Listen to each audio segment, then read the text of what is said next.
Imagine the shortcut that delivers your groceries, your phone, everything you rely on, suddenly failing. The Panama Canal is leaking, drying up, and facing a $3 billion crisis that could affect us all. This isn't just a waterway, it's a breaking point. Stay with me. This story is critical. Welcome back to the channel, where we explore the builds that shape our world and the challenges that threaten them. Today, we're diving into the Panama Canal, a 51-mile lifeline that's deteriorating, with a massive repair bill and global powers vying for control. We'll cover crumbling locks, vanishing water, and a high-stakes battle that's unfolding right now. If you're new here, please subscribe. This story matters to all of us. Let's get started. The canal's challenging beginnings, a monumental effort. Let's step back to 1881. Picture yourself in Panama's jungle, working long hours, battling heat and insects, all to carve a path between two oceans. That was the vision of Ferdinand de Lesseps, the engineer behind the Suez Canal. He thought a sea level cut through 50 miles of terrain would be straightforward. It wasn't. Diseases like malaria and yellow fever claimed 22,000 lives, more than many towns hold. After 8 years and the equivalent of $9 billion today, the French abandoned the project, leaving behind equipment and a hard lesson. But then the U.S. stepped in with an even bolder plan: locks to lift ships over the land. Keep watching. This gets remarkable. By 1904, the United States took over, navigating some questionable politics. Think orchestrated uprisings and a deal with Colombia to secure the site. Chief Engineer John Stevens rejected the flat cut idea. Instead, he proposed locks. Enormous gates to raise ships 85 feet, guide them across a man-made lake, and lower them on the other side. It was an ambitious concept. Over 40,000 workers. Imagine an entire community moved mountains, redirected rivers, and endured harsh conditions. After 10 years, at a cost of $12 billion in today's terms, and with 5,600 lives lost, the SS Ancon made the first trip on August 15, 1914. The Panama Canal opened, transforming global trade. Consider this. Someone in your family tree might have been part of that effort, ensuring we have faster access to goods today. It's a powerful thought. There's a catch, though. The U.S. didn't just construct it, they controlled it. Panama had little say, with America treating the canal zone like its own territory. That arrangement lasted decades, until 1977, when President Jimmy Carter agreed to return it to Panama by 1999. It was a divisive move, celebrated by some, criticized by others, and it set the stage for the issues we're facing now. Let's move forward. The canal's current struggles. Why it matters to you.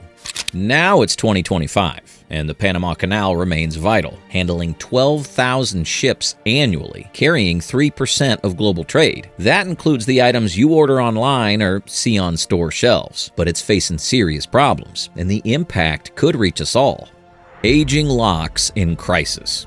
Start with the locks. Built 110 years ago. Salt water has corroded the concrete. Small earthquakes have caused cracks, and constant use has worn them down. In 2023, engineers assessed the Gatton locks and warned they're in critical condition. Water seeping through. Think of a dam springing leaks, but on a massive scale. The repair cost? At least $1.5 billion just to stabilize them. The newer locks, though, they're facing issues too, leaking from the start. You'll want to hear what went wrong. Stay tuned. In 2016, a $5.4 billion expansion introduced neo-panamax locks for larger vessels. A friend in the shipping industry told me it promised big savings, but shortly after opening, leaks appeared. Poor concrete quality and design flaws let water escape. And fixes have already cost $500 million, with more needed. It's like investing in a new tool that fails right away. Water shortages threaten operations. Then there's the water issues. Each ship transit requires 52 million gallons, all supplied by Gatton Lake, an artificial reservoir. That's a tremendous amount, released into the ocean after every pass. Historically, Panama's rains kept the lake full, but droughts in 2023 and 2024 have drastically reduced levels. I read an X post from a truck driver stuck waiting. The canal's dry and my delivery's delayed. Traffic's restricted, loads are lighter, and costs are rising. Solutions like new reservoirs or desalination plants could add another $1 billion. Imagine being a captain watching your cargo sit idle because there's no water to move it. That's the reality today. The $3 billion challenge. Add it together. $1.5 billion for the locks, $1 billion for water management, plus additional expenses. Discussions on X estimate a total of $3.1 billion. Panama earns $2 billion yearly from tolls, but much of that covers existing debts from the 2016 project. Increasing tolls risks driving shippers away, and borrowing more strains an already tight budget. This isn't just about numbers, it's about the prices we'll all pay. The growing conflict. Who controls the canal? Now the situation intensifies. The canal needs $3 billion to survive, and major players are positioning themselves to influence its future. Let's explore the key disputes. Funding the fix. Who steps in? Panama admits it can't cover this alone. Tolls are at their limit. Some ships pay $450,000 per transit. A colleague in logistics warned me that higher fees would raise consumer costs. Panama is seeking international support, but there's a condition. Funding often comes with influence. Posts on X suggest China might offer financial help, though no official confirmation exists. This could directly affect what you spend. Then there's Trump. He's pushing a bold claim to take it back. You'll want to hear this next move. It's significant. Trump's bid for control. Since returning to office in 2025, Donald Trump has focused on the canal, calling the 1977 handover a mistake. In March 2025, he celebrated a major deal. BlackRock and partners purchased the Balboa and Cristobal ports for $22.8 billion, replacing a Hong Kong-based operator. He framed it as a U.S. victory, but Panama's leadership countered. The canal remains ours. Those ports manage cargo, not the waterway itself. Picture yourself living in Panama, hearing a foreign leader claim your country's backbone. It's a tense situation. Speculation on X mentions military options, perhaps a U.S. presence or even a takeover. That seems unlikely, but the rhetoric is escalating. China's reaction.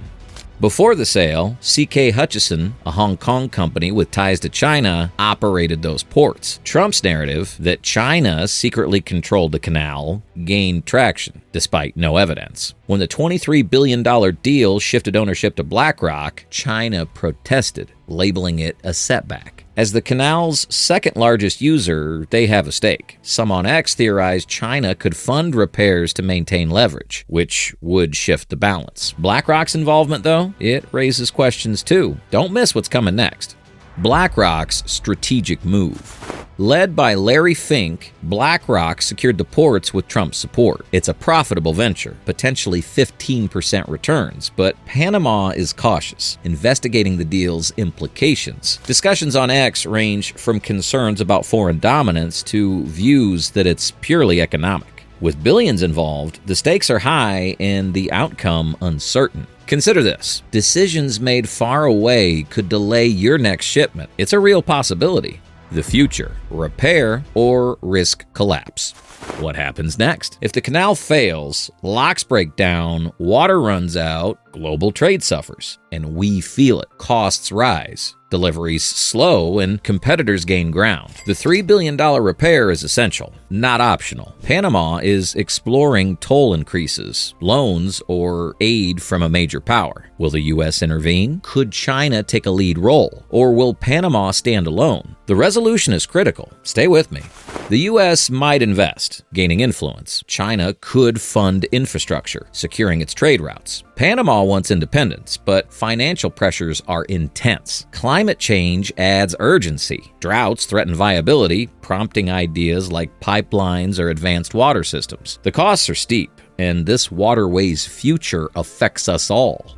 That's the Panama Canal in 2025, a $3 billion challenge with global implications, from its historic roots to today's power struggles. Who should oversee it? Panama, the US, or another player? Share your thoughts below. If this resonated with you, please like and subscribe. We have more impactful stories ahead. See you in the next one.